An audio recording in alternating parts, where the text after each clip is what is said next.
O Evangelho em 3 minutos, com Mário Persona.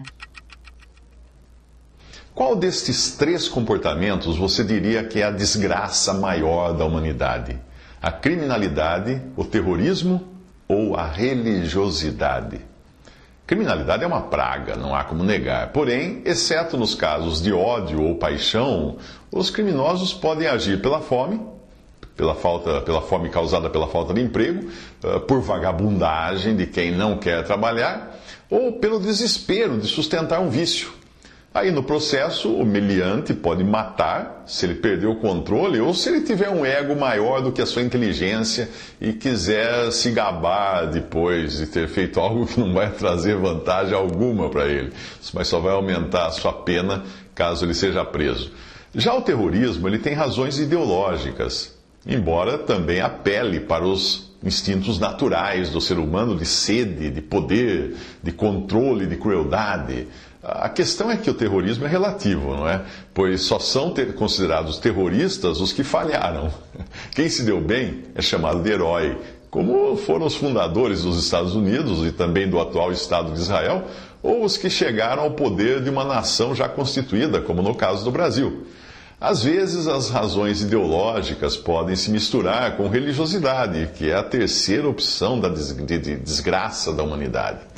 Nenhum caso na história, seja de terrorismo, seja de criminalidade, se compara ao nível de maldade e crueldade da religiosidade.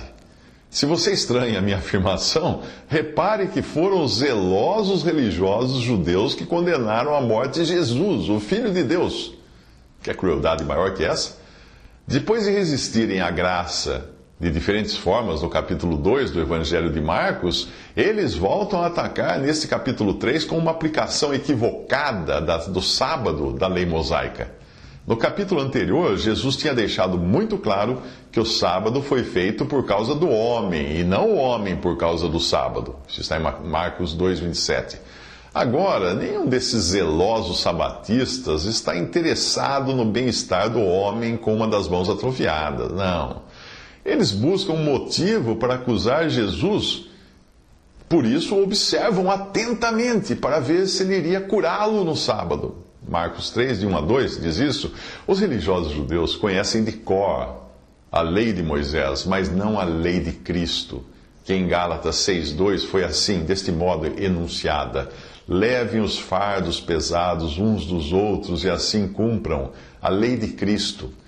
Diante daquele que em vida tomou sobre si as nossas enfermidades e sobre si levou as nossas doenças, como fala em Mateus 8,17, e depois na morte levou no seu corpo os nossos pecados sobre o madeiro, como fala em 1 Pedro 2,24, aqueles religiosos judeus torcem para Jesus fazer o bem, a fim de poderem fazer o mal.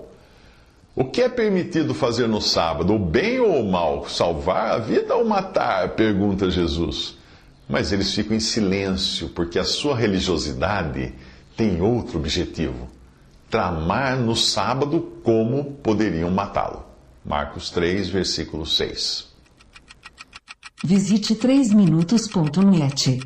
Dúvidas? Visite respondi.com.br. Adquira os livros ou baixe o e-book. Também para Android e iPhone.